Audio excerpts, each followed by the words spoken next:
menunjukkan bahawa bangsawan ulama satu masa dulu mereka berjuang dengan harta dan darah. Itulah yang kita lupakan. Bila kita merdeka, nama Raja Ali Kelana tak pernah disebut. Bahkan tak ada dalam sejarah negara kita. Malam ini saya sebut ulama-ulama yang tidak didendangkan dalam sejarah negara kita. Sedangkan mereka lah yang telah berkorban darah dan air mata.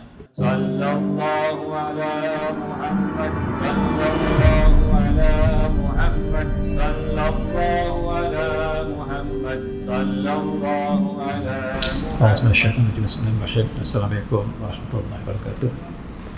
Alhamdulillah, alhamdulillahirrahmanirrahim, wa bihi nasta'in. Wassalatu wassalamu ala asyrafil anbiya'i wal mursalin wa alihi washabihi ajma'in, amma ba'du. Yang saya hormati Imam, Penazir, muslim-muslimat yang dirahmati Allah sekalian, alhamdulillah. Sempena dengan bulan kemerdekaan, izinkanlah saya untuk membawa kisah perjuangan para ulama kita dalam menuntut kemerdekaan, perjuangan kemerdekaan. Dan tajuk penuhnya lah hubungan alam Melayu dan Osmaniyah dalam perjuangan kemerdekaan. Kita mulakan dengan ayat surah Al-Ankabut. A'udzubillahiminasyaitonirrajim. Walladzina jahadu fina lanahdiyannahum subulana wa innallaha ma'al muhsinin. Surah Al-Azim. Al-Ankabut. Dan mereka yang berjihad pada jalan kami, pasti kami akan memberikan petunjuk kepada jalan-jalan kami, dan sesungguhnya Allah bersama dengan orang yang melakukan kebaikan. Tafsir mengatakan wal mu'minun alladzi jahadu 'inda Allah.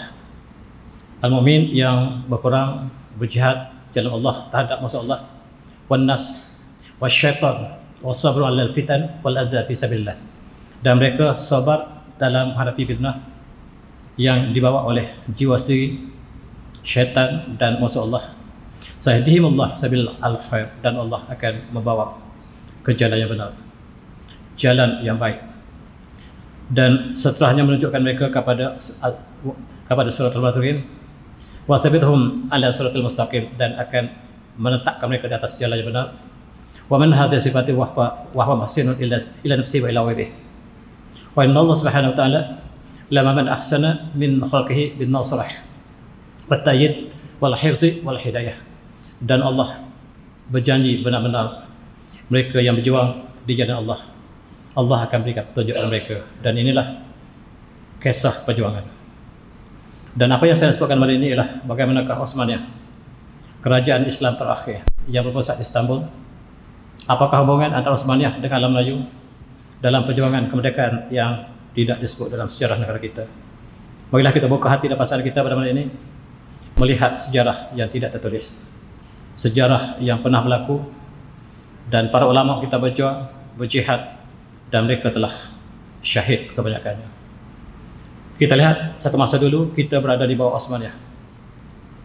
Osmaniyah ialah sebuah khalifah Islam yang terakhir berpusat di Istanbul, tetapi naungannya berada daripada hujung dunia ke timur dunia, daripada barat dunia, daripada Maroko, daripada barat Afrika, sampailah ke Siberia di Rusia. Termasuk negara kita yang cap kuning ini ialah negara Islam di bawah seorang khalifah. Khalifah itulah khalifah Islam yang berpusat di Istanbul. Dan kita, tanah Melayu, Jawa, Sulawesi dan seluruh alam Melayu berada di bawah Osmaniyah. Tapi sayang, negara kita tak pernah sebut perkara ini. Sultan Mansur Shah di Melaka satu masa dulu dilantik menjadi gubernur Kerajaan Osmaniyah di Melaka. Bermaksud Sultan Mansur Shah bukan sultan mutlak, sultan wakil kepada Osmaniyah. Itu sebab dalam sejarah Turki, Sultan Mansur Shah disebut sebagai Mansur Pasha. Tetapi sejarah ini tidak ada dalam negara kita. Demikian juga Sultan Aceh juga dilantik sebagai gubernur wakil Osmaniyah di Aceh, dan sifatnya lah sebagai gubernur Kerajaan Osmaniyah. Dan yang kuning inilah semua. Dan bagaimanakah Osmaniyah menyediakan tentera untuk perjuangan menentang penjajahan. Kita lihat satu masa dulu Mekah berada di bawah Osmaniyah, Afrika di bawah Osmaniyah, Mesir di bawah Osmaniyah, Palestin di bawah Osmaniyah, Mekah dan Madinah tersebut Hijaz di bawah Osmaniyah, Irak di bawah Osmaniyah, dan Afrika Utara di bawah Osmaniyah, Balkan di bawah Osmaniyah, Bulgaria di bawah Osmania, Romania di bawah Osmania, dan negara Osmania ini sangat besar. Dan itulah khalifah kita terakhir. Simbol Osmania ialah bola bintang. Bola bintang bukan simbol Islam, tetapi oleh kerana kita mengaku kita adalah sebagai Osmania, di atas masjid kita letak bola bintang. Maksudnya kita bernaung di bawah Osmania. Bola bintang bukan simbol Islam, tidak, tetapi dialah simbol Osmania, dan hampir seluruh negeri di Malaysia menggunakan bendera mereka, menggunakan bintang Osmania. Selangor, Johor, Kelantan, Kedah, semuanya menggunakan bendera Osmania sebagai simbol identiti kita, sedangkan sejarah kita tidak pernah sebut bahawa kita bersama Osmania. Dalam konteks ini, saya merujuk kepada satu masa yang lebih lewat. Dalam kurun ke-19 di Mekah, wakil Osmania ialah yang sebelah kanan, namanya Syarif Hussein, keturunan Rasulullah, dan di sebelah kiri ialah Ain Rafiq, wakil Osmania di Mekah. Kedua-dua inilah yang menjaga umat Islam di Mekah sebagai wakil Osmania. Mekah ialah Osmania. Ketika itu di Mekah, kita membaca khutbah kepada Sultan Osmania. Termasuk di Selangor, kita masih membaca khutbah di Osmania. Masjid di Jogja masih membaca khutbah kepada Sultan Osmania ketika itu. Seluruh negara alam Melayu ini membaca khutbah kepada Osmania. Kita tidak baca pada sultan kita. Apabila Osmania jatuh pada tahun 1924, barulah kita baca pada sultan kita masing-masing. Dan sultan-sultan kita bernaung di bawah Osmania satu masa dulu. Dua orang inilah yang ditugaskan Osmania di Mekah, yang kita panggil Raja Mekah. Kalau kita tanya kepada ulama kita yang dulu, yang pernah ke Mekah pada tahun 20-an ataupun kurun yang 19, mereka sebut Mekah ada raja. Inilah gubernur sebenarnya, wakil Osmania. Kita lihat alam Melayu satu masa dulu, kita adalah sebuah negara yang sama. Daripada hujung ke hujung, kita satu negara, tidak pernah dipisahkan. Kita adalah bangsa yang sama. Daripada Filipina sampailah kepada Aceh, kita satu khalifah, iaitu Khalifah Osmania. Yang raja-raja memerintah di sini ialah wakil kepada Osmania. Sama ada di Sulawesi, ataupun di Aceh, ataupun di Jawa, ataupun di Sumatera, ataupun di Tanah Melayu, semuanya wakil Osmania, bukan raja mutlak. Dan kita satu ummah, satu akidah, satu khalifah. Dan itulah yang sangat dibenci oleh penjajah. Mereka ingin pecahkan negara Melayu ini kepada negara-negara yang kecil, dan benar-benar terjadi akhirnya. Dia pecah pada Indonesia, kepada Malaysia, Singapura, Brunei, dan Kamboja sebagainya. Kita dipecahkan, asalnya kita satu negara. Mari kita lihat bagaimana perjuangan kemerdekaan. Petani ialah sebuah wilayah di bawah Osmania. Ketika petani diserang oleh Siam, maka tentera Osmania datang sebagai ketua komander yang mengetuai peperangan menentang Siam ialah Osmania. Itu sebab kalau kita bagi ke petani, kita lihat kubur-kubur pahlawan Osmania banyak terdapat di petani. Mereka sebahagiannya tidak dikenali. Mereka datang berjihad di petani, dan kubur mereka tersebar di seluruh alam Melayu. Kita lihat tentera-tentera daripada Osmania ini datang ke petani. Mereka tidak balik ke Turki lagi. Mereka berkahwin dengan orang tempatan. Itu sebab orang petani cantik-cantik, tuan-tuan. Hasil kacukan antara tentera Osmania, Turki dengan orang Melayu tempatan.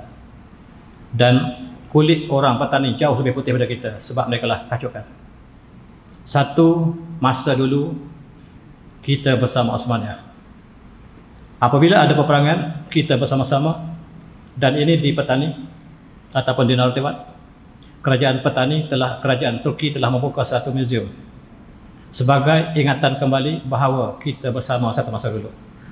Kita tidak dipisahkan oleh geografi, kita satu akidah, satu khalifah, dan petani di bawah Khalifah Osmania. Tanah Melayu di bawah Khalifah Osmania. Dan ini museum yang gambar ini sedang dibina, tetapi sekarang sudah siap. Di sini tempatkan Al-Quran yang dicetak ataupun ditulis di Istanbul, kitab-kitab yang dicetak di Istanbul, kitab-kitab Jawi yang ditulis oleh ulama Melayu yang dicetak di Istanbul, semuanya disimpan di sini. Dan inilah museum manuskrip terbesar dunia.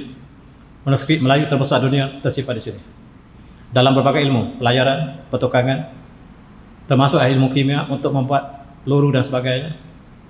Dan yang paling banyak adalah ilmu falak yang tersimpan di sini. Tuan-tuan yang belum ada masa untuk lawatilah. Dan pengarahnya ialah Baba Lutfi yang duduk sebelah saya itu. Ini gambar saya ambil dalam 5-6 tahun lepas. Dan dialah menjaga muzium ini dengan sempurna dan mendapat bantuan daripada petani untuk menghimpun sejarah alam Melayu dengan petani, dengan alam Melayu. Sedangkan orang Melayu tak tahu bahawa kita lah Osmaniyah. Pemimpin kita tidak tahu. Dan orang Turki mengetahui bahawa sejarah ini sejarah yang agung melalui Mekah. Dan Mekah itulah sebab pertemuan seluruh ulama kita satu masa dulu. Dalam konteks ini kita lihat Aceh. Aceh menyimpan khazanah di antara Turki Osmaniyah dengan Aceh. Bahkan bendera Aceh menggunakan bendera Osmaniyah. Bola bintang itulah bendera Osmaniyah. Pakistan menggunakan bola bintang Osmaniyah. Dan seluruh negara Islam menggunakan bendera Osmaniyah sampai hari ini. Tunisia, Algeria semua menggunakan bola bintang, menunjukkan bahawa kita bernaung di bawah Osmaniyah. Kalau kita pergi ke Aceh, kita lihat kubur Panglima Perang Aceh, Panglima Perang Turki banyak terdapat di Aceh. Dan bila tsunami datang baru ini, sebahagiannya telah dibawa arus oleh tsunami, sebahagian masih kekal. Dan inilah panglima-panglima Osmaniyah yang pernah berjihad di Turki dan menghalau Belanda, menghalau Siam, menghalau British, menghalau Amerika, menghalau Spanyol, menghalau Portugis. Itulah pahlawan ataupun tentera-tentera daripada Osmaniyah. Dan sayang kita tak pernah tulis sejarah ini. Malam ini kita kenal apabila kita menyambut kemerdekaan. InsyaAllah kita akan menyambut dalam beberapa hari lagi. Kita kenal siapakah sebenarnya berjuang dan siapakah yang sebenarnya tidak berjuang. Dan mereka bernasib baik mendapat hadiah kemerdekaan. Mereka yang mendapat hadiah kemerdekaan, mereka tidak berjuang sebagaimana yang kita sebut di sini. Mereka tidak berjuang dengan darah dan air mata. Mari kita buka hati dan perasaan kita untuk melihat sejarah yang benar, bukan sejarah yang resmi. Sebab sejarah resmi ditulis oleh British. Mereka menipu kita daripada dulu sampai sekarang. Negara kita sudah merdeka tetapi sejarah masih terjajah. Malam ini saya nak sebut sejarah yang merdeka. Sejarah yang ditulis oleh para ulama kita, bukan ditulis oleh orientalis, bukan ditulis oleh British, bukan ditulis oleh kucu-kucunya. Dan mari kita buka dada perasaan untuk kita melihat siapakah yang telah berjuang menyebabkan kita menyambut kemerdekaan dalam beberapa hari lagi. Inilah orangnya. Ini ulama kita di bawah Osmaniyah di Mekah. Di sebelah kiri ialah Syekh Abdul Samad Al-Palambani. Yang sebelahnya ialah Syekh Muhammad Arsyad Al-Banjari yang terkenal dengan Sabil Muhtadin. Dan sebelah Syekh Arsyad Al-Banjari ialah menantunya Syekh Abdul Wahab Bugis. Dan yang paling kanan itulah Syekh Abdul Rahman Al-Misri. Inilah tokoh-tokoh pejuang kita. Sayang, bila kita merdeka kita tak pernah sebut nama mereka. Inilah yang melatih pejuang-pejuang di Mekah balik ke tanah air untuk mengangkat senjata. Dan perjuangan adalah jihad. Jihad asalnya adalah fardu kifayah. Tetapi apabila penjajah telah masuk dalam negara kita, maka dia menjadi fardu ain kepada setiap watan, anak watan untuk pertahankan negara. Dan ini dibincangkan di Mekah. Setiap umat Islam yang sampai ke Mekah akan dididik beberapa bulan dan diberikan ijazah. Sebahagian yang dilantik sebagai panglima perang. Yang dilantik sebagai panglima perang antaranya Tok Janggut Kelantan dilantik sebagai panglima perang untuk kembali menentang penjajah di tanah air. Dan tokoh-tokoh yang banyak yang dihantar kembali ke tanah air untuk memperjuangkan kemerdekaan. Dan perjuangan ini bukan rundingan. Perjuangan inilah perjuangan darah dan air mata. Mengangkat senjata, dan itulah yang dilakukan oleh ulama kita. Inilah Syekh Abdul Samad Al-Palambani. Dia dan ayahnya menjadi mufti Kedah, dan Kedah melaksanakan hukum Islam, syariat Islam ketika Sultan Muhammad Jiwa memerintah Kedah, seorang sultan yang sangat-sangat warak. Sultan Kedah yang terbaik setakat ini ialah Sultan Muhammad Jiwa. Dan dialah yang mengumpulkan ulama-ulama melaksanakan hukum Allah di Kedah sehingga Kedah menjadi Darussalam. Dan ketika itu ulama kita turun dari Mekah, termasuklah Syekh Abdul Samad Al-Palambani, Syekh Daud Watani, dan kawannya Syekh Muhammad Shah Al-Banjari, mereka turun ke petani dan berjuang dengan jihad air mata menentang Siam. Syekh Abdul Samad Balauni telah gugur syahid di petani dan kepalanya dipotong oleh Siam, badannya, jasadnya ditanam di sini dalam kebun getah ini. Ini kawan saya yang melawat beberapa tahun lepas. Kuburnya terbiar, kepalanya dibawa oleh Siam ke Bangkok, dimasukkan ke dalam Museum Royal of Bangkok, dan darah masih menitis pada kepalanya, menunjukkan kematianlah mati syahid. Masih lagi menitis darahnya, dan itulah perjuangan yang kita lupakan. Perjuangan ialah dengan darah dan air mata, bukan dengan rundingan. Sebab British tidak boleh dirunding, dan itulah perjuangan yang pernah berlaku. Tetapi sayang kuburnya terbiar, yang beberapa ketika barulah dibuat satu bangunan sebagai tanda untuk sebagai mengenangi pahlawan negara kita. Apabila kita merdeka, kita tak pernah sebut nama Syekh Abdul Samad Balauni. Kita tak pernah sebut Syekh Shah Al-Banjari sebagai pejuang kemerdekaan kita. Kita tak sebut sebagai Syekh Daud Patani sebagai pejuang kemerdekaan kita. Kita lupa mereka sebab apabila kita menyambut kemerdekaan. Yang kita angkat ialah mereka yang bekerja dengan British. Tentera-tentera British, Magistrate British, Pion British, mata-mata British, itulah yang kita angkat sebagai pejuang kuasa kita, kemerdekaan kita, sedangkan mereka lah menjadi musuh kepada perjuangan para ulama. Mari kita kenang kembali, Syekh Daud Patani dilantik oleh Osmaniyah sebagai wakil Osmaniyah di Mekah untuk urusan haji dan sebagainya. Urusan Melayu diserahkan pada Syekh Daud Patani pada tahun 1750, dan dialah memegang jawatan itu turun-temurun, dan dilantik setiap generasi seorang yang menjadi wakil kepada orang Melayu di Mekah. Dalam konteks ini kita lihat orang Melayu petani berjuang dengan Siam, tetapi kita kalah. Dan apabila kita kalah, kita dipijak dengan gajah. Inilah syahid yang kita sekarang telah kehilangan petani. Kekuatan kita bukan sedikit, tapi sayang, ketika Siam telah menyerang petani, para ulama kita daripada Mekah telah turun, ulama daripada India turun bersama, dan para panglima daripada Turki turun bersama menentang Siam. Sayang, orang Melayu berpakat dengan Siam untuk mengalahkan ulama kita. Dan inilah sifat pengkhianatan. Salah satu raja yang Melayu yang menjadi pengkhianat kepada perjuangan petani ialah Raja Jambu. Maaf saya, Raja Jambu telah menjadi pengkhianat dalam perjuangan ini. Dia bersama dengan Siam menentang para ulama kita. Akhirnya kita kalah, dan Siam melantik untuk sementara menjadi raja kepada petani, tetapi kemudiannya tidak direstui. Akhirnya negara petani telah jatuh ke tangan musuh kita. Kita kehilangan petani. Sebelumnya kita kehilangan Champa yang sekarang sudah menjadi Vietnam, dan kekalahan orang Melayu disebabkan pengkhianatan orang Melayu sendiri. Mari kita pelajari sejarah, sebab yang menjatuhkan kita ialah orang kita sendiri. Sejarah petani cukup malang, sebab yang menjatuhkan orang Melayu di petani ialah orang Melayu. Yang menjatuhkan kerajaan Champa Islam di Champa ialah orang Melayu. Yang menjatuhkan kerajaan Melaka ialah orang Melayu.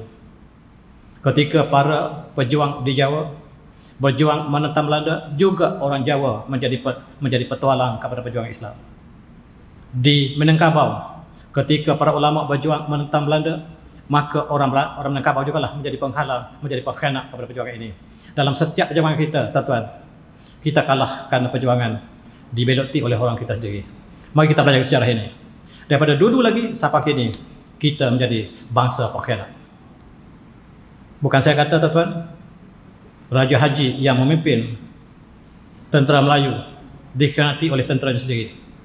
Ketika Raja Haji berada di Teluk Palas, di Teluk Ketapang, Tanjung Palas, Teluk Ketapang, ketika mereka sedang menghadapi Belanda, mereka bersujud kali terakhir, dan ketika mereka buat saf yang panjang sebelum mereka berperang, kawan bangkit dan tikam kawan sebelah, dan itu sebab kekalahan Raja Haji. Dan Raja Haji tulis satu surat bahawa bangsa ini, bangsa Melayu ini bangsa pengkhianat. sebab mereka sentiasa bersama dengan musuh. Mereka sentiasa bersama dengan musuh sebabkan pejuang-pejuang kita dipijak oleh gajah oleh Siam, di belakangnya oleh Melayu bersama dengan Siam. Dan cukup malam petani kita jatuh. Ulama-ulama kita di Mekah di bawah Osmaniyah cukup ramai, yang barangkali kita tak pernah dengar nama mereka. Antaranya Ibrahim Daud Al-Batani, Muhammad Zuki bin Ahmad Rashad Al-Batawi, Bakir Al-Jojawi Al-Makki, Baydawi Abdul Aziz Al-Lasami, Jami' Abdul Rashid Arifai Al-Bugisi, dan Sulaiman Muhammad Hussein Al-Palambani. Semuanya orang Melayu. Mereka lah yang mengasuh para pejuang di Mekah, yang kembali ke tanah air dan berjuang dengan pedang. Itulah satu episod yang tidak pernah berlaku, tidak pernah ditulis dalam sejarah kita. Dan malam ini mari kita kenal para syuhada kita yang berjuang untuk kemerdekaan kita. Dan tuan-tuan kena ingat orang ini, Syekh Nawawi Al-Bantani, seorang ulama besar daripada Jawa. Dan dia berada di Mekah begitu lama, menulis kitab tafsir dalam yang cukup agung. Tafsirnya Marahil Labib. Sayang kalau kita tak baca tafsir ini. Ditulis oleh Syekh Nawawi Al-Bantani yang digelar oleh ulama Mekah sebagai Nawawi As-Sani. Selepas Imam Nawawi yang lama, maka dia digelar sebagai Imam Nawawi yang kedua. Dan dia sungguh alim. Dia orang Jawa. Dan apabila murid-muridnya kembali ke Jawa dan diberikan ijazah supaya menentang Belanda, maka murid-muridnya yang menentang Belanda di Jawa. Sayang, bangsawan Jawa yang tinggal di Karaton, tuan-tuan, mereka lah yang jadi pengkhianat pada perjuangan ulama kita. Mereka bersama dengan Belanda dan menjajah bangsa mereka sendiri, iaitu Karaton di Jawa. Inilah yang disebut oleh ulama kita di Mekah. Dan ulama kita menghantar begitu banyak pahlawan-pahlawan kita yang orang Melayu naik haji, mereka latih di Mekah. Dan tidak ada orang yang kembali tanpa perjuangan. Haji kembali maksudnya haji perjuangan dengan darah dan mata. Itulah berlaku selama 100 tahun. 100 tahun kita berjuang dengan darah mata di seluruh alam Melayu. Tuan-tuan jangan lupa apa yang dilakukan oleh Syekh Ahmad Batani. Syekh Ahmad Batani kita masih belajar kitabnya di masjid. Kitab Faridatul Faraid, ialah ini orangnya. Dan dia berada di Mekah, mengasuh raja-raja Melayu yang pergi ke Mekah untuk belajar agama, diasuh oleh Syekh Ahmad Batani supaya kembali ke negara masing-masing, pertahankan negara masing-masing daripada penjajahan. Dan setiap muridnya mengasuh murid lain supaya ditanamkan semangat jihad. Dan kita lupa Syekh Ahmad Batani, Osmaniyah memberikan tugas kepada Syekh Ahmad Batani, kita cantumkan kembali alam Melayu daripada Filipina sampai ke Aceh. Buat usaha yang pertama ialah cantumkan dulu antara Kelantan, Terengganu, Petani dan Kemboja. Itu sebagai entiti yang pertama. Kemudian luaskan kepada Mindanao, luaskan kepada Filipina, luas pada Jawa, kepada Aceh, sehingganya kita lantik seorang khalifah di alam Melayu. Ini perjuangan yang sangat ikhlas. Tapi sayang, orang Melayu tidak bersama dengan para ulama. Orang Melayu lebih selesa dengan penjajah. Mereka menjadi tentera British. Mereka menjadi polis British. Masa dulu namanya mata-mata. Mata-mata itu maksudnya spy British. Ketua kampung menjadi spy British. Mereka bukan bersama dengan para ulama. Mereka bersama dengan penjajah. Dan para ulama dan sebahagian mereka mengatakan, mari kita patuh pada kerajaan kita. Kerajaan kita itu ialah British yang menjajah kita. Sayang, orang yang bersama British inilah yang apabila kita merdeka dianggap sebagai hero negara, sedangkan mereka dianggap sebagai pengkhianat, sebagai komunis dan sebagainya. Dan ini ulama besar kita. Marilah kita kenang perjuangan mereka. Dalam konteks ini kita lihat Raja Melayu diasuh di Mekah supaya kembali tanah air, mengusahakan jihad, antaranya Sultan Zainal Abidin ketiga Terengganu, yaitu Raja Melayu yang terbaik setakat ini.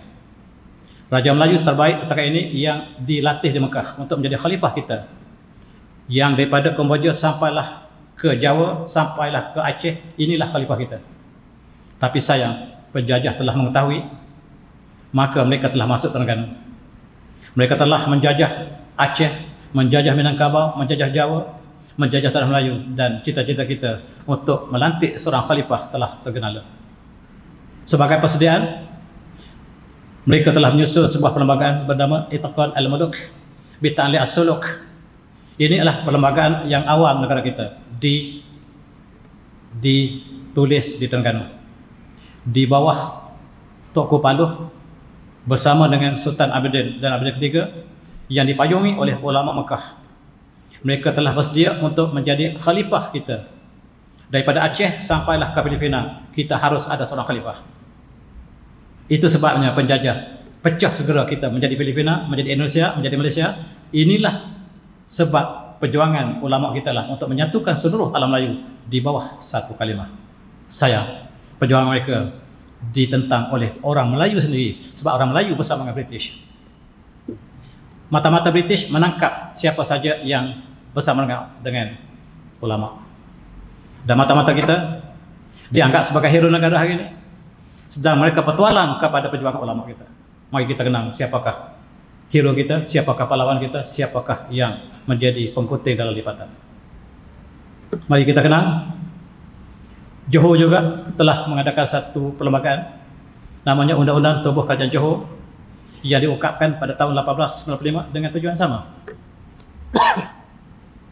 Ini diambil daripada majalah Ahkam Andaliyah yang dikeluarkan oleh Kerajaan Osmaniyah di Istanbul. Dan Johor merupakan negeri pertama yang mempunyai perlembagaan seperti ini. Diikuti oleh Terengganu tadi, dan tetapi kita dua-duanya telah dijajah. Walaupun orang Johor kata mereka tidak dijajah, hakikatnya kita dijajah. Tuan-tuan semati, Sultan Abdul Hamid memanggil Syekh Ahmad Patani sebagai dutanya dan diberikan amanah kepada Syekh Ahmad Patani seolah sebagai menteri duta pribadi khalifah kepada alam Melayu. Syekh Ahmad Patani inilah ulama besar kita di Mekah yang apabila kita menyambut kemerdekaan namanya tak pernah disebut. Sayang, inilah di antara ulama besar kita yang berjuang dengan melatih para pejuang kita di Mekah dan dihantar ke balik tanah air, dan ulama-ulama menjadi mufti di seluruh alam Melayu. Ialah kebanyakan murid daripada Syekh Ahmad Patani. Osmaniyah meminta supaya dibina percetakan pertama. Ini percetakan yang duduk di tepi Masjid Haram, namanya Al-Madah Al-Miriyah Al-Kainat, yang ditubuhkan oleh kerajaan Osmaniyah, dijaga oleh Syekh Ahmad Patani.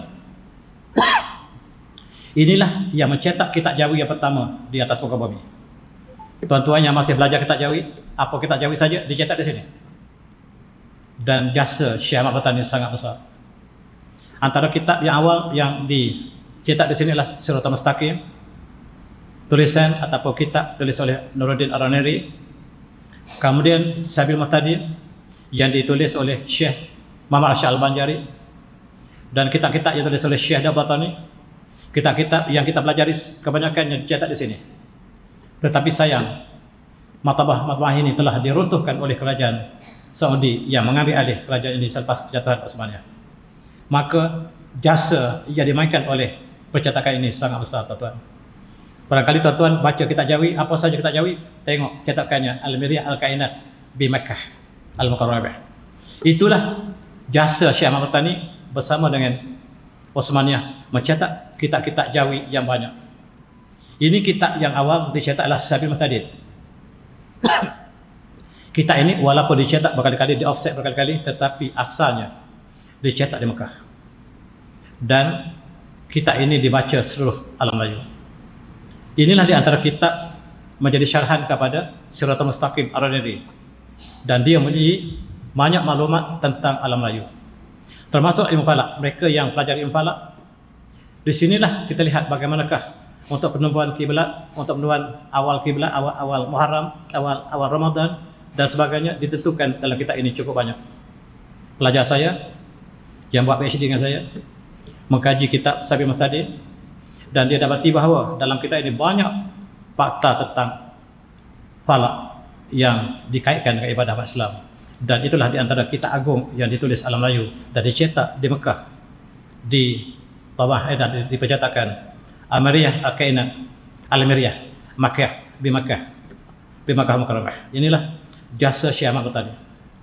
Ketika itu wakil Osmaniyah namanya Osman Nuri yang memberikan segala pertolongan pada orang Melayu di Mekah untuk perjuangan menentang penjajah.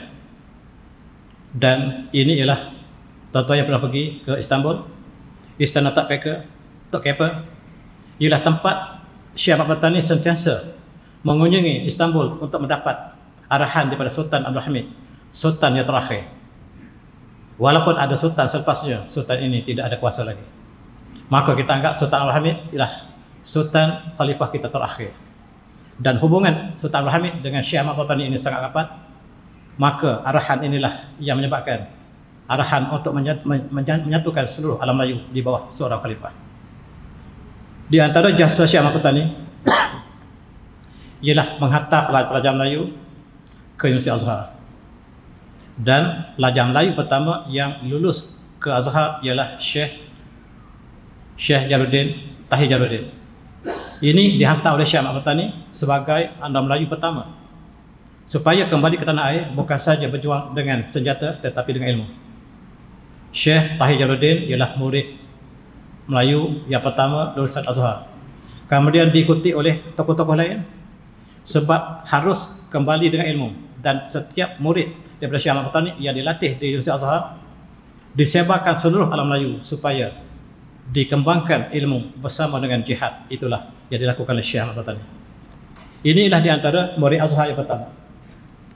Dan mereka menubuhkan Persatuan Melayu Alam Melayu Universiti Azhar. Pengerusinya adalah Syekh Ismail Ashi, iaitu orang Aceh. Inilah Persatuan Melayu pertama Universiti Azhar. Dan kumpulan inilah yang apabila kembali ke tanah air menyeru tentang jihad terhadap penjajah. Peranan mereka barangkali belum disekap sepenuhnya. Mereka mempunyai peranan yang besar, kembali ke Filipina, kembali ke Jawa, kembali ke Sumatera, kembali ke tanah Melayu, dan seru semangat jihad. Jangan bersama dengan penjajah, sebab orang Melayu semuanya sudah bersama dengan penjajah, termasuk raja mereka, termasuk bangsawan mereka sudah bersama dengan penjajah. Bahkan bangsawan kita pun dibayar gaji oleh penjajah. Cukup malam mereka menyuruh supaya bangsawan kita jangan bersama dengan penjajah. Mereka kembali ke Selangor. Yang dihantar ke Selangor ialah Tengku Mahmud Zuhdi dan menasihati Sultan Selangor, Sultan Alauddin, tuanku, marilah kita menentang British. Apa jawatan tuanku? Kita tak kuat, jangan kita lawan. Inilah yang dinasihati oleh ulama yang dibimbing di Mekah supaya kembali menasihati raja kita supaya jangan bersama dengan British. Tiba-tiba kita mendapat hadiah bangunan Sultan bersama di Kuala Lumpur, dan penjajah pun telah menjajah Selangor. Selangor jatuh ke tangan British. Sebelumnya Perak telah jatuh ke tangan British. Kemudian Negeri Sembilan jatuh ke tangan British. Kemudian negeri-negeri Melayu pun jatuh ke negeri British, termasuklah Terengganu, Kelantan, Kedah jatuh ke tangan British, dan tak ada satu pun negara yang masih merdeka. Ulama kita kembali ke tanah air dan tidak dapat buat apa lagi sebab Sultan sudah menerima British sebagai penasihat. Sebenarnya telah terjajah. Dan Sultan yang Selangor yang paling alim, Sultan Alauddin, yang membina masjid di Jugurah, membaca khutbah sendiri, menulis kitab, tetapi sayang dia tidak upaya untuk menentang British. Kita lemah, British kuat, kita jangan lawan, kata Sultan Alauddin.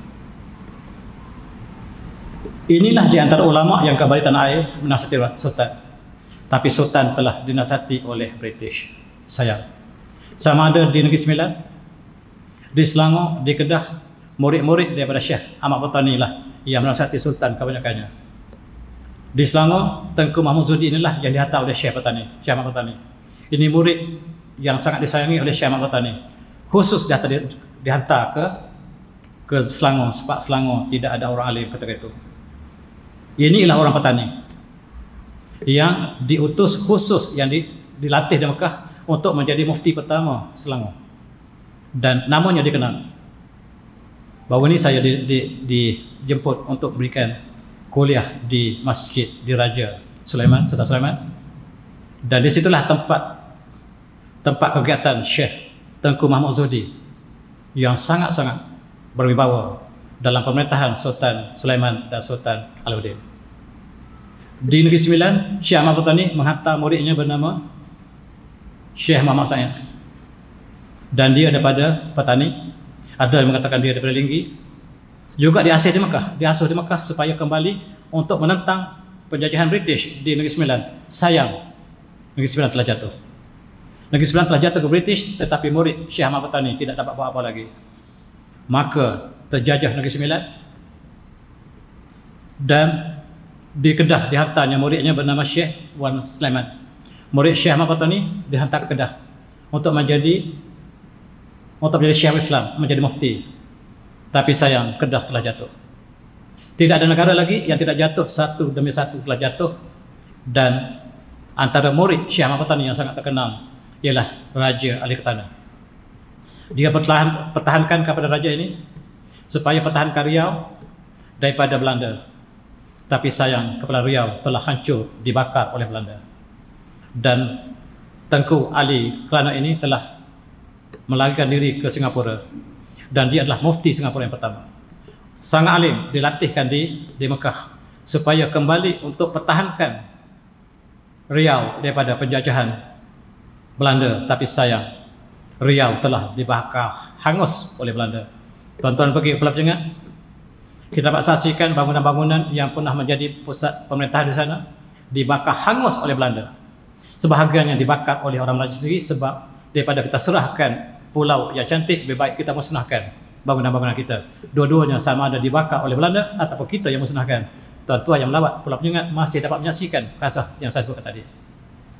Raja Ali Ketana terpaksalah berundur ke Singapura. Dan dia adalah antara jutawan Melayu yang menjadi jutawan. Dia mempunyai kapal untuk menaikkan haji antaranya. Dan kapalnya namanya kapal karang. Digunakan dalam pelakutan di alam Melayu, menunjukkan bahawa bangsawan ulama satu masa dulu mereka berjuang dengan harta dan darah. Itulah yang kita lupakan. Bila kita merdeka, nama Raja Ali Ketana tak pernah disebut. Bahkan tak ada dalam sejarah negara kita. Malam ini saya sebut ulama-ulama yang tidak didendangkan dalam sejarah negara kita. Sedangkan mereka lah yang telah berkorban darah dan air mata.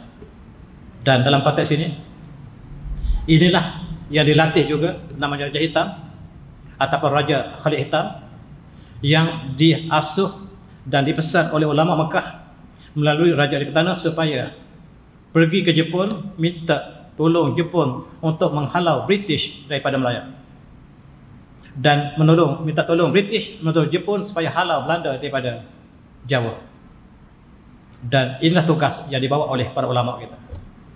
Ulama kita telah mengunjungi Jepun dan Raja Meiji telah bersetuju, kami akan datang menghancurkan British di Melaya dan menghancurkan Belanda di Jawa, dengan syarat seluruh ulama Melayu, seluruh tentera Melayu bersama Jepun.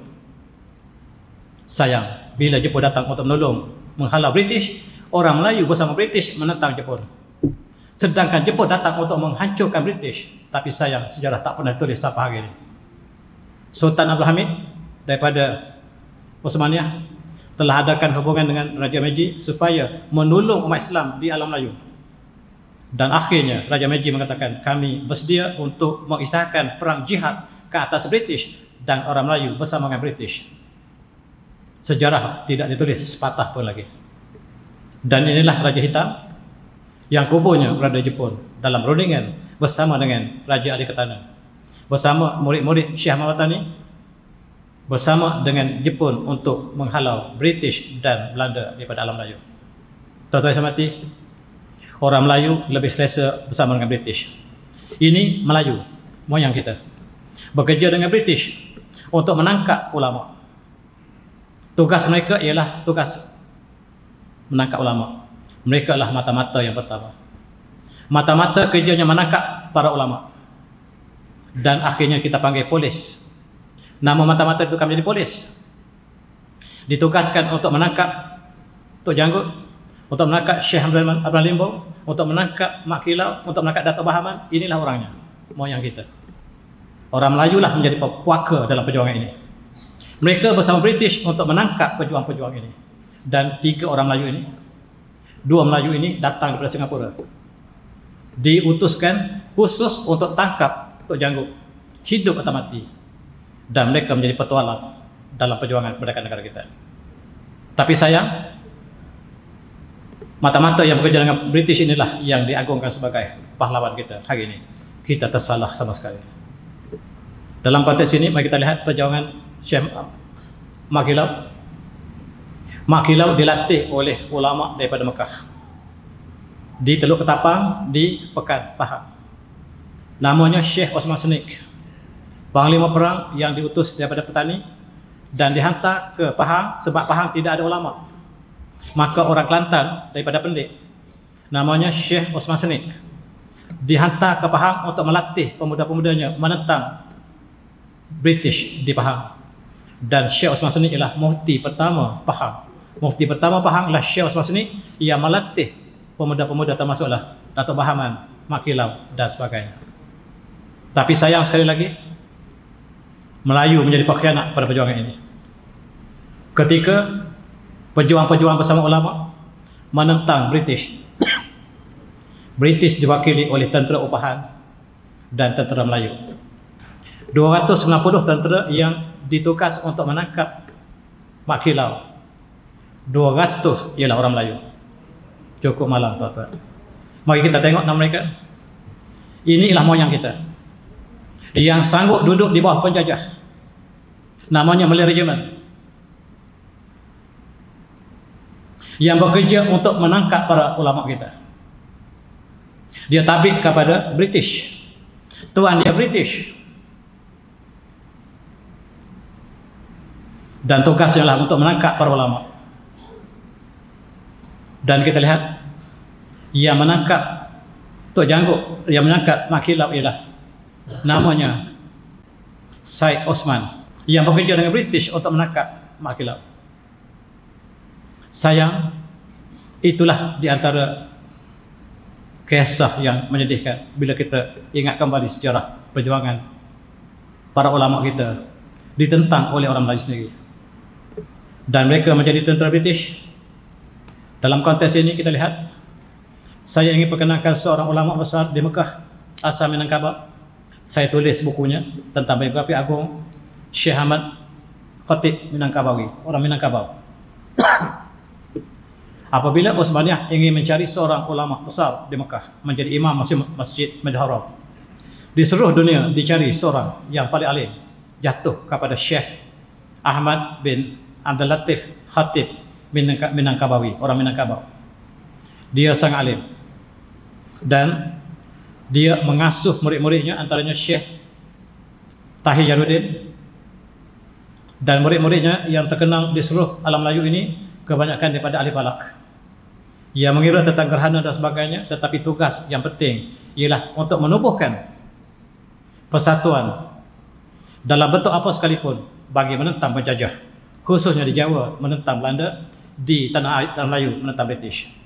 Kita lupa perjuangan Syekh Ahmad Khatib Minangkabawi. Dia orang Minangkabau. Dia mengatakan, aku bersumpah aku tak akan balik ke Minangkabau, sebab Minangkabau mengamalkan undang-undang ataupun adat pepatih yang memberikan harta kepada wanita. Aku tidak akan kembali ke Minangkabau sebab aku bimbang aku makan harta syubhat ataupun harta haram. Dan dia buktikan kata-katanya, dia tidak pernah kembali ke tanah airnya di Minangkabau. Dan itulah ulama besar kita, Syekh Ahmad Khatib Minangkabawi. Saya tanya orang Minangkabau, seorang tak kenal tentang tokoh Melayu yang agung ini dan apakah jasanya. Dia mengambil sikap yang lembut. Dia tidak mengharapkan pelajar-pelajarnya balik mengangkat senjata, tetapi balik dengan melakukan kesatuan, islah dan sebagainya. Antara muridnya lah Syekh Tahir Jaruddin, Tok Kenali Kelantan, dan Mufti Negeri Sembilan adalah murid kepada Syekh Ahmad Khatib. Syekh Muhammad Said Linggi itulah murid kepada Syekh Ahmad Khatib Minangkabawi. Dan di Riau Ulama-ulama Riau termasuklah Raja Muhammad Said Riau, dan rangkaian ulama Riau ialah kebanyakan murid kepada murid Syekh Ahmad Khatib di Mekah. Riau terkenal dengan ilmu falak yang terkenal, dan ini ahli falak yang dia menjadi murid kepada Syekh Ahmad Qahtani. Antaranya Syekh Jamil Jambik yang tengah-tengah. Syekh Jamil Jambik tokoh falak yang cukup agung. Kadang-kadang kita lupa. Kita lupa nama ahli falak yang teragung di alam Melayu, Syekh Jamil Jambik bersama dengan Syekh Tahir Jalaluddin. Merupakan dua orang tokoh falak yang agung, sehingga sekarang kita masih menggunakan ilmu mereka untuk melihat bulan, untuk mengira tentang takwim yang tuan-tuan tengok ini ialah daripada orang dua ini asalnya. Dan tuan-tuan yang semati, ada dua muridnya yang sangat pengaruh di Jawa.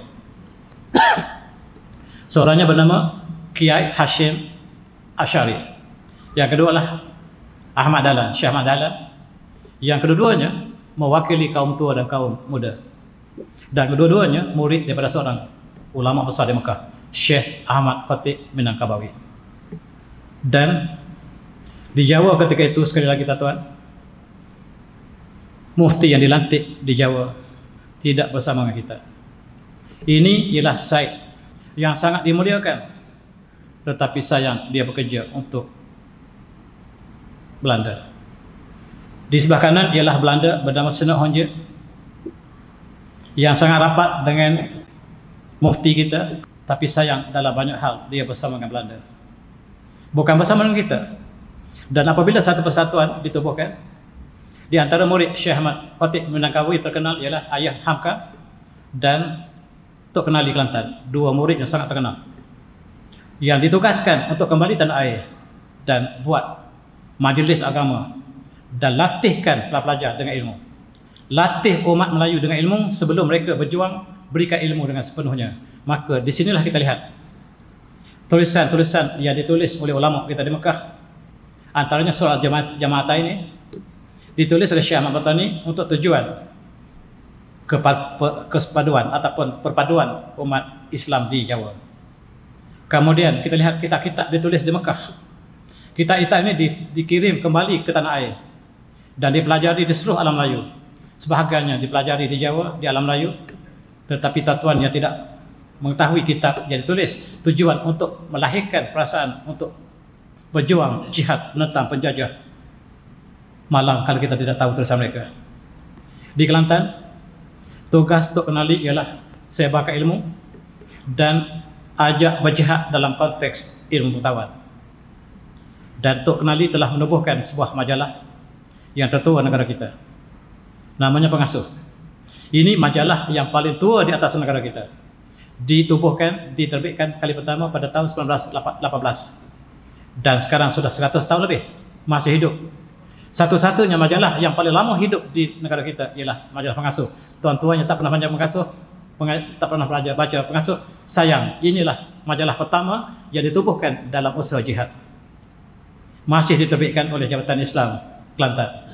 Saya juga ada menulis artikel dalam majalah ini sebagai sumbangan kita kepada perjuangan yang bersambung daripada nenek moyang kita sampai hari ini. Namanya Pengasuh. Tuan-tuan yang tidak pernah bacanya, di sini diserukan tentang supaya kita mengisi ilmu kita dengan fardu kifayah, dengan fardu ain, dengan ilmu yang berkaitan dengan turas dan sebagainya. Dalam konteks ini, inilah majlis pertama di negara kita. Majlis Agama Islam Kelantan ialah majlis agama pertama di negara kita. Dan sekarang bangunan telah uzur, dan dia menjadi contoh kepada seluruh majlis agama Islam yang ditubuhkan di negara kita, termasuk di Singapura kemudiannya. Kemudian di Pulau Pinang, di Kedah, di Selangor mengambil model daripada Kelantan, yaitu Majlis Agama Islam Kelantan, dan kita ada MAIS sekarang di Selangor mengambil model yang sama daripada Kelantan dan dilakukan oleh Tok Kenali, murid Syekh Ahmad Qahtani. Selain pada itu tuan, ini di antara ulama yang dihantar ke Mesir untuk sampaikan mesej ilmu kepada orang Kelantan, Syekh Muhammad bin Muhammad Said. Kemudian kita lihat Haji Nik Ismail yang disebut megang jawatan Menteri Besar. Ketika itu namanya Perdana Menteri.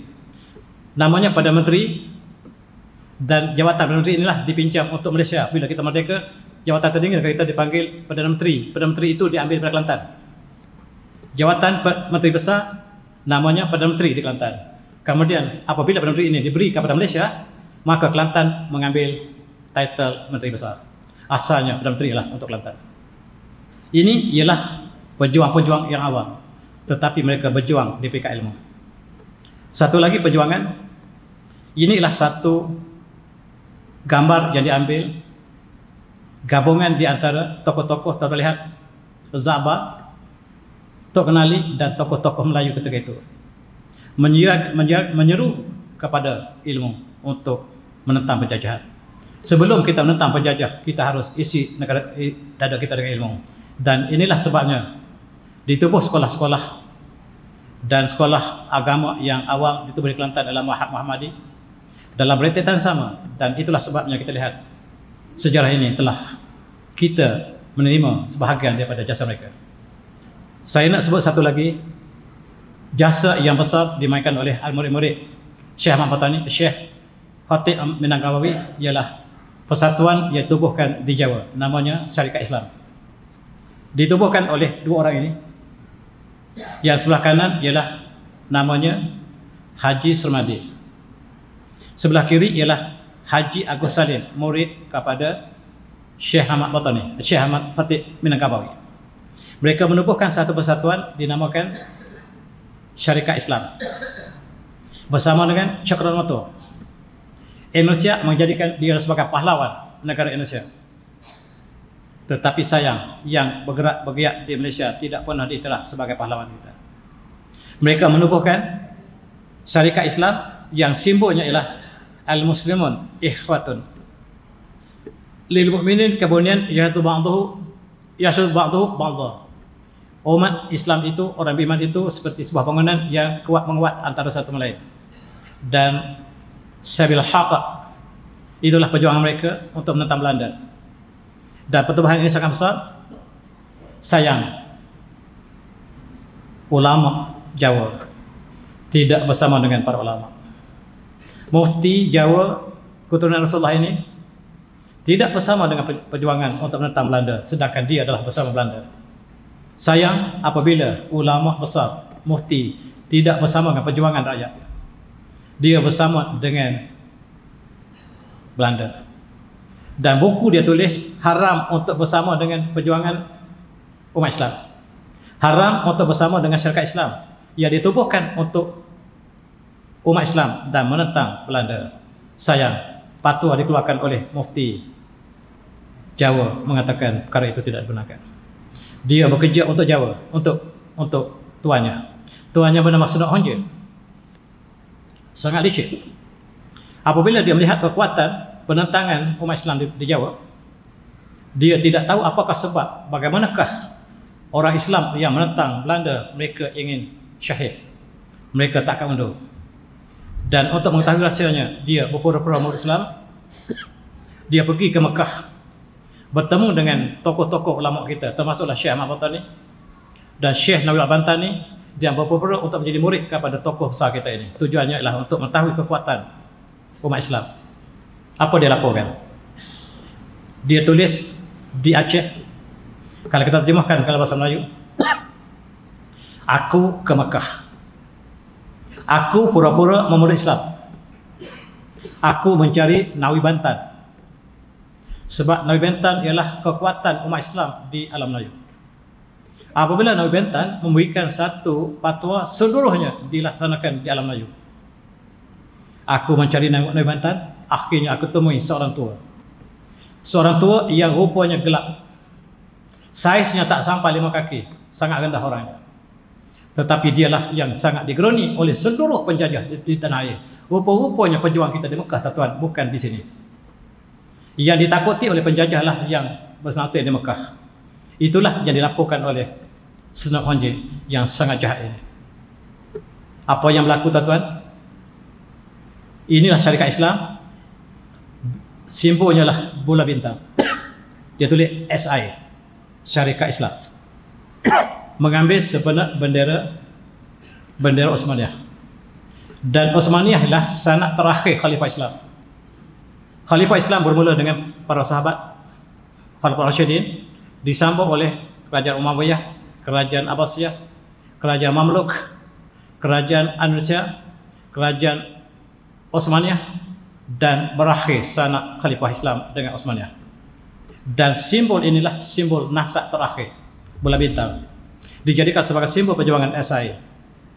Dan seluruh perjuangan Islam di Indonesia menggunakan bendera bola bintang, termasuklah Parti Bola Bintang, Parti Umat Islam, Masyumi dan sebagainya menggunakan bola bintang sebagai perjuangan menyambung sanak terakhir umat Islam, yaitu Osmaniyah. Kemudian antara murid yang terkenal di Jawa ialah Haji Abdul Rahman Limbong, orang Terengganu. Dia membawa kembali syarikat Islam ke tanah air kita.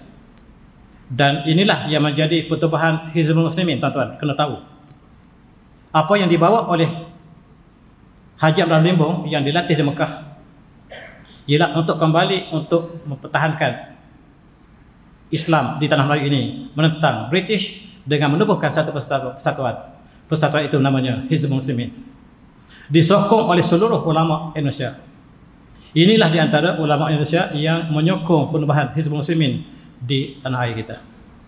Dan simbol Hizbul Muslimin ialah bola bintang, yang sama seperti Osmaniyah, ditubuhkan oleh Dr. Bradil Hilmi, Ustaz Abu Bakar Al-Baqir, dan rakan-rakan mereka yang disokong oleh ulama Indonesia.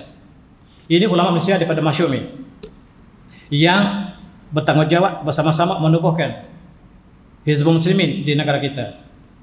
Di antara tokoh besar ialah Dr. Bradil Hilmi dan Syekh Abu Bakar Baqir yang menjadi tunggak utama.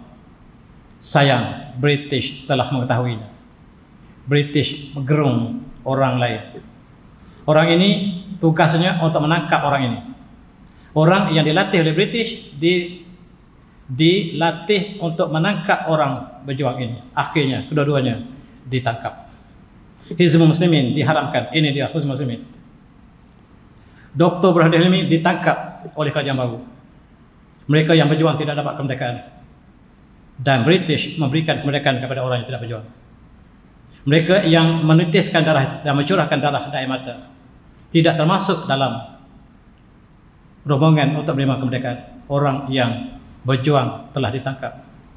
Dr. Bradil ini ditangkap oleh Tun Dr. Ismail, dimasuk dalam penjara, dipukul 3 hari sebelum kematiannya. Apabila Dr. Bradil Hilmi yang telah nazak dibebaskan, dan apabila mayat jenazah Dr. Bradil Hilmi dikapan, bekas pukulan sangat menyayat di belakangnya, dan dia mati. Sekarang dipenjarakan oleh rakan mereka sendiri. Kerajaan baru dan British bersama Tengku Abdul Rahman sangat memusuhi perjuangan ulama Islam. Mereka mengharamkan, Tengku mengharamkan bagi para British Hizbul Muslimin, cukup menyayati, dan pemimpinnya ditangkap. Siapa kita sebenarnya? Dan tuduhan yang mengatakan bahawa ulama ini adalah komunis.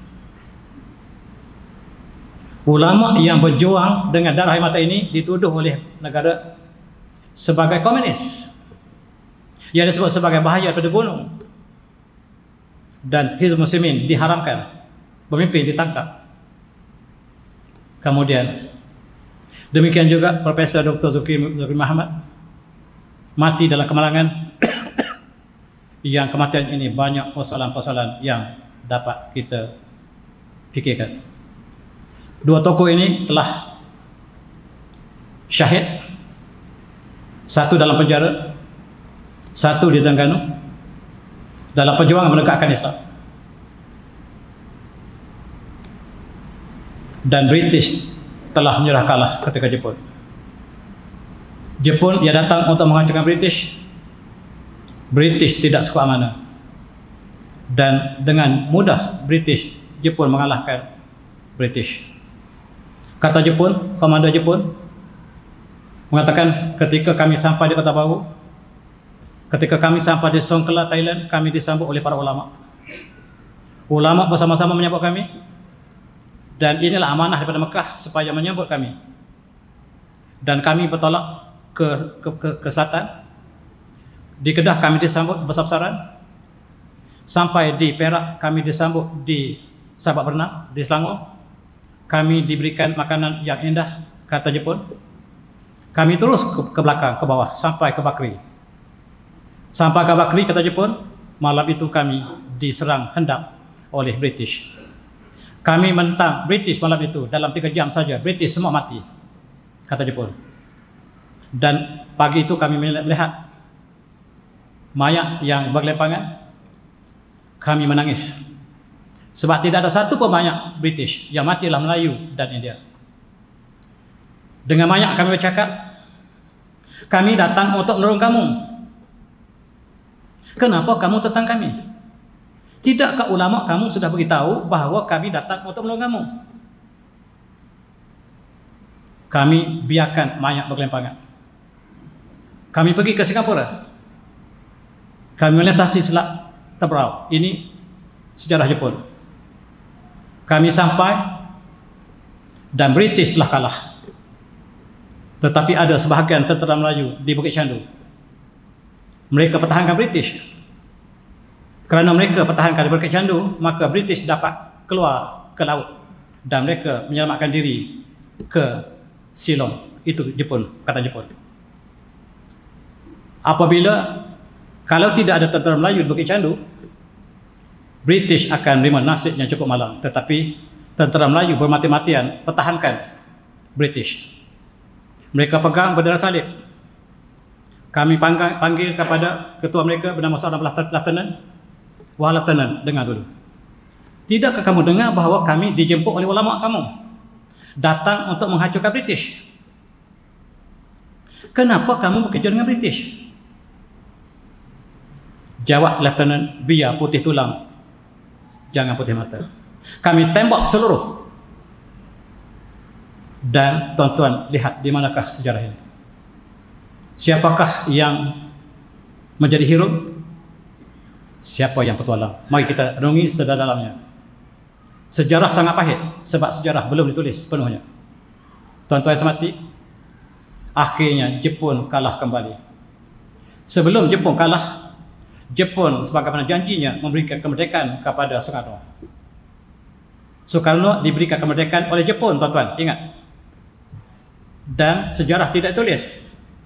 Soekarno bersama dengan Hamka, bersama dengan para ulama di Indonesia, mereka menyambut Jepun. Dan Jepun memberi kemerdekaan kepada Soekarno. Merdeka pada 17 Ogos 1945. Sebelum itu, kita berbincang di Taipei. Seluruh pemimpin Asia Tenggara berkumpul di Taipei, Perak. Dr. Burhanuddin, Soekarno, dan pemimpin-pemimpin lain yang berjuang untuk menentang penjajah British dan juga Belanda telah berkumpul di Taipei, membuat sumpah setia bahawa kita isytiharkan merdeka pada 17 Ogos 1945 dan diisytiharkan kemerdekaan di Indonesia pada 17 Ogos 1945 dan di Malaysia diisytiharkan kemerdekaan kita pada tarikh yang hampir sama. Ada yang mengatakan pada 17 Ogos Dr. Burhanuddin telah mengisytiharkan merdeka Melaya di Hotel Majestic Kuala Lumpur depan stesen kereta api. Mereka telah isytiharkan kemerdekaan sama seperti Indonesia pada tarikh yang sama ataupun ada sedikit perbezaan tarikh. Kita merdeka pada 15 Ogos 1945. Melaya telah merdeka. Dan British datang kembali. Di sinilah kita lihat bagaimana orang Melayu menyambut British dengan gembira. Sedangkan mereka menjadi musuh kepada para ulama. Dan apabila diberitahu bahawa Indonesia telah merdeka, Melaya sudah merdeka, British membatalkan kemerdekaan kita. Sebab bukan kepada ulama yang kami nak beri kemerdekaan, kepada kamu. Kamu yang kami nak berikan kemerdekaan, kata British. Kita batalkan kemerdekaan Dr. Burhanuddin. Tangkap Dr. Burhanuddin. Tangkap dia. Dimasuk dalam penjara. Sepatutnya dia Perdana Menteri kita yang pertama. Sejarah ini tidak tulis. Bahkan negara mengisytiharkan dia sebagai komunis. Lebih malang, Tetapi antara ahli sejarah kita, mereka masih mengiktiraf dia bukan komunis, dia adalah ulama. UKM umpamanya menentukan satu komsis Dr. Burhanuddin Hilmi, di Tun Dr. Ismail, di Tamatun mereka ada jalan Dr. Burhanuddin. Maksudnya mereka tidak bersama dengan negara yang mengisahkan mereka sebagai komunis, sebagai hero negara. Dalam negara kita ada dua posisi, Dr. Burhanuddin Hilmi sebagai hero negara, satu lagi sebagai komunis. Saya serah ke Tuhan. Dan dia adalah seorang ulama. Dia antara orang Melayu yang ada PhD yang awal. Dan nasib mereka ditangkap dan hampir nazak dalam penjara. Dan bila telah hampir tidak ada harapan untuk hidup, dibebaskan. Dan British ada calon lain. British ada calon lain yang boleh bekerjasama dengan mereka, dengan syarat semua kepentingan British dijaga oleh orang ini. Sekiranya British, orang ini yang mendapat kemerdekaan, British akan dihalau keluar daripada Malaya ini, sebagaimana Belanda dihalau oleh Indonesia. Sayang, orang Melayu sangat sayang, dan mereka menjadi wakil British, dan yang berjuang dengan darah mata tidak ada dalam kemerdekaan.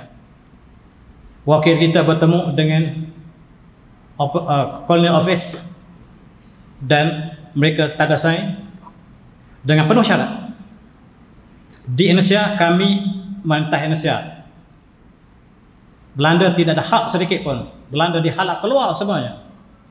Tetapi di Melaya, tenteranya masih British,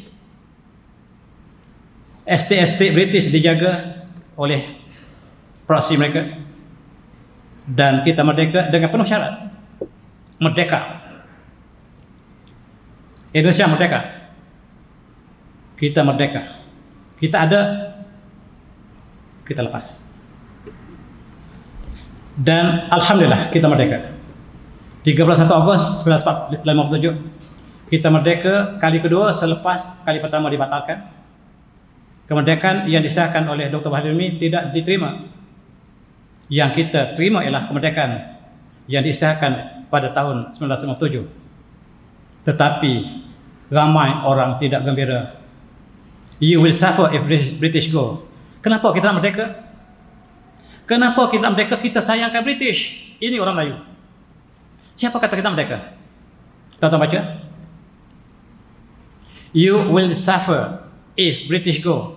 Kenapa kita nak merdeka cepat-cepat? Kan British telah membayar gaji kita semua. British bawa senjata pada kita.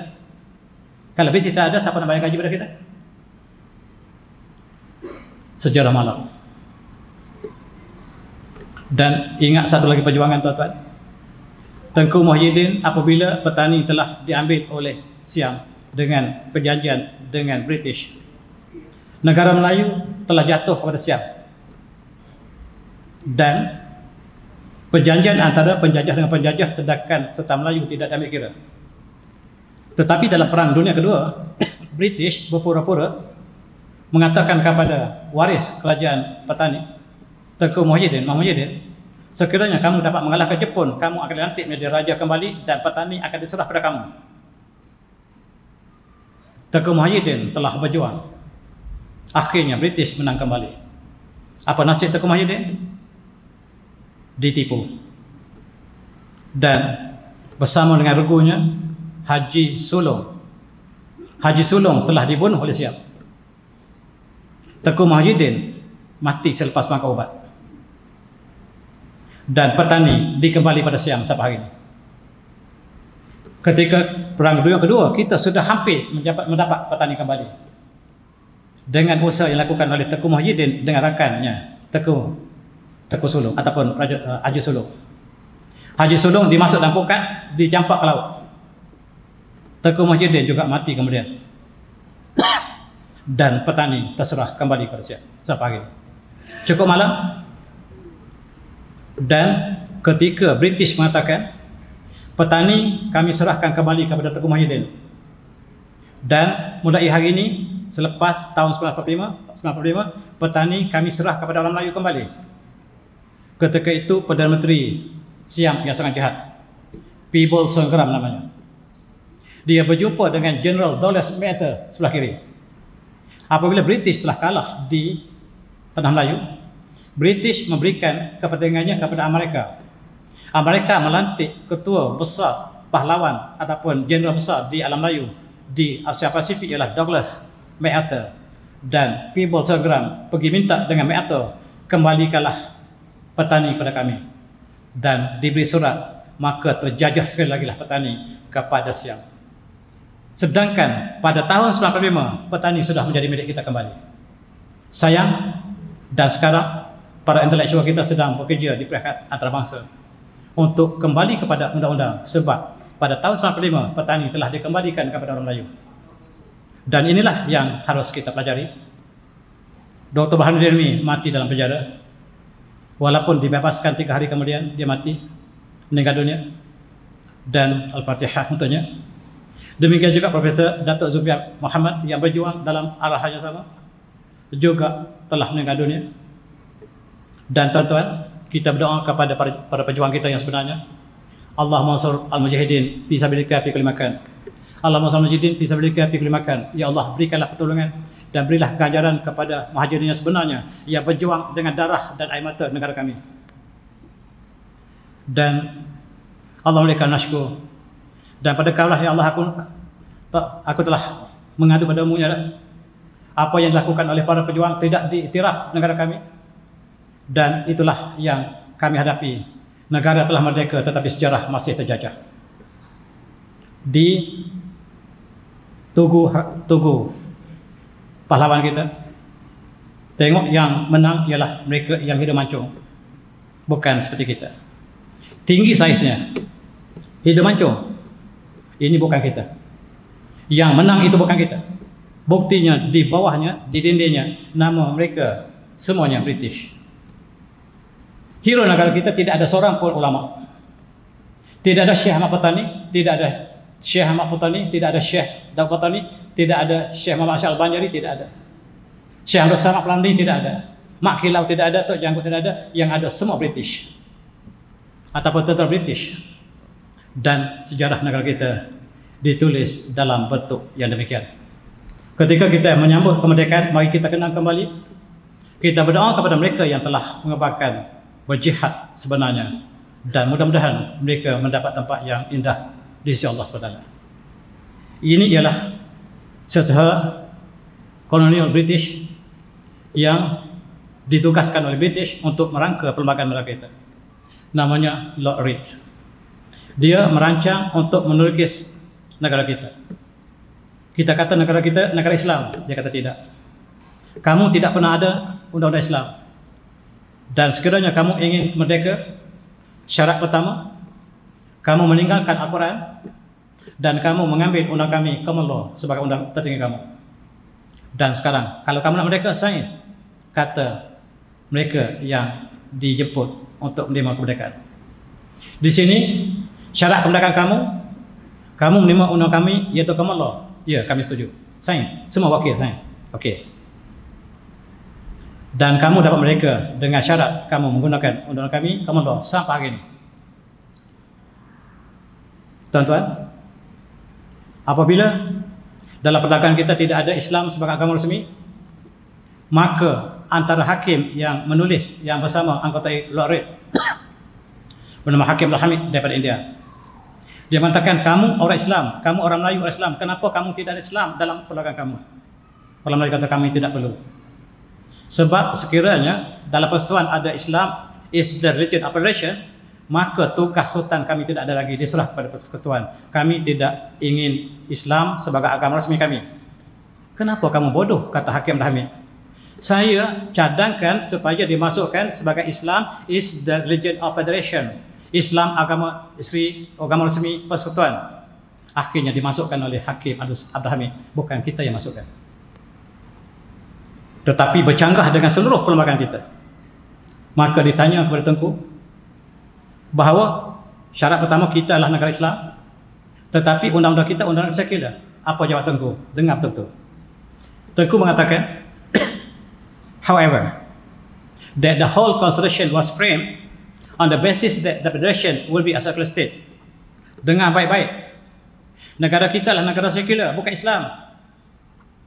Ditanya sekali lagi pada tahun yang kemudian pada 1997 bila kita merdeka, ditanyakan, kita ada Islam sebagai negara rasmi kita. Apa jawab Tengku? This will not affect the present position that the federation as a secular state. Kita negara sekular. Tuan-tuan, ini klaus yang sangat menakutkan. Undang-undang tertinggi ialah common law, undang-undang British. Undang-undang yang bercanggah dengan undang federal law akan terbatal. Kebanyakan undang-undang yang bercanggah adalah undang-undang syariah yang dibuat dasarkan Al-Quran dan Hadis. Dan Al-Quran dan Hadis terbatal sekiranya dia bercanggah dengan undang-undang federal dalam klaus yang sangat menakutkan. Dalam artikel number 75, if any state law is inconsistent with a federal law, the federal law, the common law, shall prevail, and the state law shall, to the extent of the inconsistency, be void. Undang-undang tertinggi negara ialah undang-undang common law. Mana-mana undang-undang termasuklah undang syariah yang bercanggah akan terbatal. Kita membatalkan Al-Quran dengan undang negara. Apakah kita masih Muslim? Kita sekiranya kita menganggap ada undang lebih tinggi pada Al-Quran. Saya serahkan pada para jemaah sekalian. Dan kita mengamalkan secularism. Ini ialah datang daripada William Gladstone ketika di Mesir. Dia mengangkat Al-Quran. Dia mengatakan selagi Al-Quran ini berada di tangan umat Islam, kita tak boleh kalahkan mereka. Cara kita kalahkan umat Islam ialah kita pisahkan Al-Quran daripada tangan mereka. Mulai tahun 1966, ejen mereka bernama Cik Khair Jahari, Menteri Pelajaran, telah perkenalkan tulisan Rumi.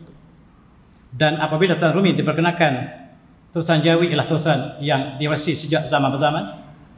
Mereka yang tidak dapat baca Jawi automatik tidak dapat membaca Quran. Usaha yang dilakukan oleh Gladstone dilaksanakan dengan jayanya negara kita oleh Cik Khair Jahari. Cukup malam tuan-tuan, ketika malam tersebut mengisytiharkan bahawa tulisan Jawi akan diganti perlahan-lahan dengan tulisan Rumi, dia isytiharkan di sekolah saya. Dia pergi sekolah saya, ketika itu saya sekolah darjah 6, darjah 4. Dan dia berucap dalam kelas saya, dia mengatakan, sekarang saya adalah menteri. Kamu tahu siapa saya? Saya menteri pelajaran. Esok kita cuti sekolah ini. Apa yang saya nak beritahu ialah sistem tulisan Jawi akan ditukar perlahan-lahan dengan tulisan Rumi. Dan bagi mereka yang seusia dengan saya, tuan-tuan, yang tidak kembali pada Al-Quran, mereka tak boleh baca Al-Quran. Boleh baca Al-Quran dengan tergagap-gagap.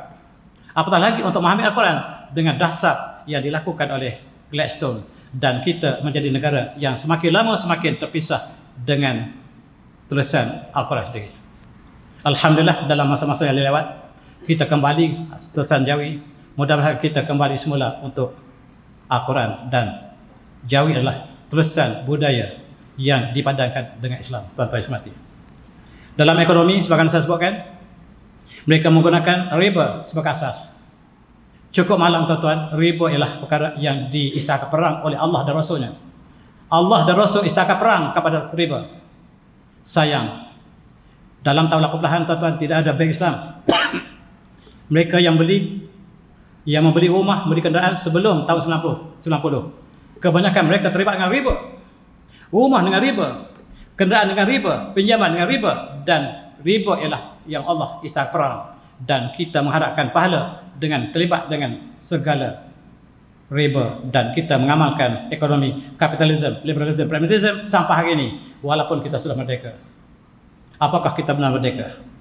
Sebab interest dikira dengan rumus ini. Kalau tuan-tuan ada kredit kad, tak bayar akan dikira dengan rumus ini. Cukup menakutkan. Dalam konteks ini kita lihat pendidikan kita terpisah. Bukan saja sekular, tetapi kita lihat, kalau nak belajar agama, pergi sekolah agama. Nak belajar sains, pergi sekolah sains. Kita telah terpisah di sini. Untuk belajar vocational, pergi sekolah vocational. Untuk belajar sastra, di sekolah sastra. Kita benar-benar sekular. Dan kita tak pernah bersepadu. Dan itulah apa yang kita lakukan. Dalam budaya, kita masih bercuti mengikut orang Yahudi dan Nasara. Orang Yahudi cuti pada hari Sabtu untuk pergi sinagog. Orang Nasara, Kristian, cuti pada hari Ahad untuk pergi gereja. Apa kena kita dengan mereka? Kita agama Islam tak ada kena-mena dengan mereka. Tapi budaya kita masih kekal dengan kedua-dua cuti yang bukan pilihan kita ini. Umat Islam tidak pernah ada cuti. Umat Islam tidak pernah ada cuti.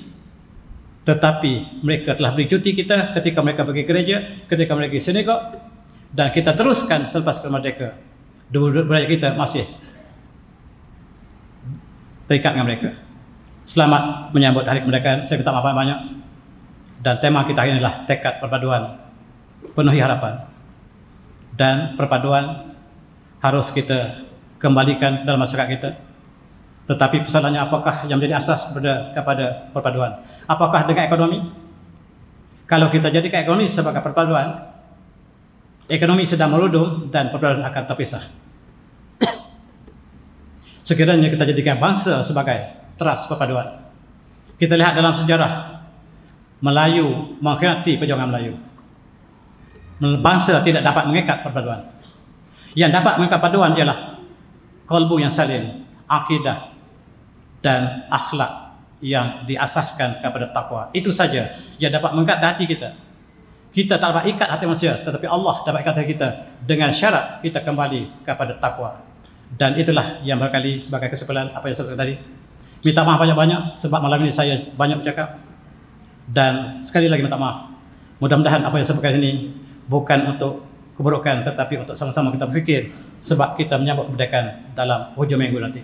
Dan selamat menyambut kemerdekaan. Mudah-mudahan kita merdeka dalam setiap urusan kita. Wabillahi taufiq. Assalamualaikum warahmatullahi wabarakatuh. Tasbih.